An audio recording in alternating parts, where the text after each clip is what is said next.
What's happening, y'all? It's Make It Special. And right now, I'm gonna talk about, some money advice and some ways, a young hustler, people coming up, that's starting to get their hands on some money, what they should do with it, what should be some smart moves to make with that money and how to make more. Smart moves to make with your money, especially when you're a young hustler, especially when you just turning, 17, 18, what I'm saying, you got a job, what I'm saying, you invest that money, put that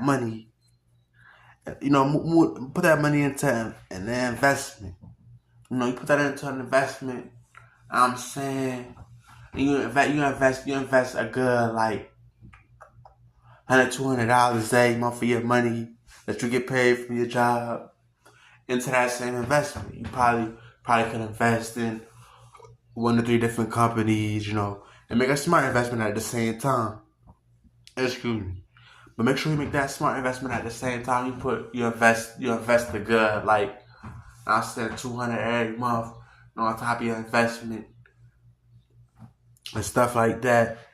And you basically do that for a good, like, 5, 6 years.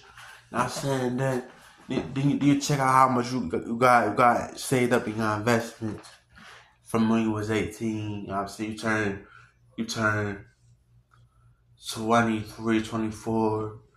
You check out how much you made from your investments 5 years down the line. I'm saying, maybe happy. You may have something to work with. You know what I'm saying.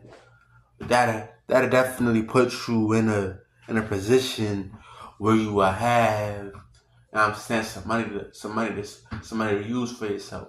Trying to make some investments, especially in the companies that's big, because, like, I'm saying, that definitely help you. I'm saying, because the big companies, guys, that's where the big money come in at.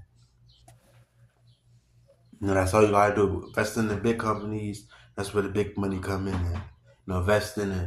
Invest in some of the best companies you hear around. Coming around, or growing up. Invest in them. And I can say that's gonna help you in the long run. And another smart move you should make with your money. You should start, making sure you spend less, for quality. You spend less for quality. You know what I'm saying? That's another thing I can say you should do. Spend less for quality. You go to the grocery store. Grocery store. That's where you're going to spend less. That's when you spend less money. Always make sure you get it right.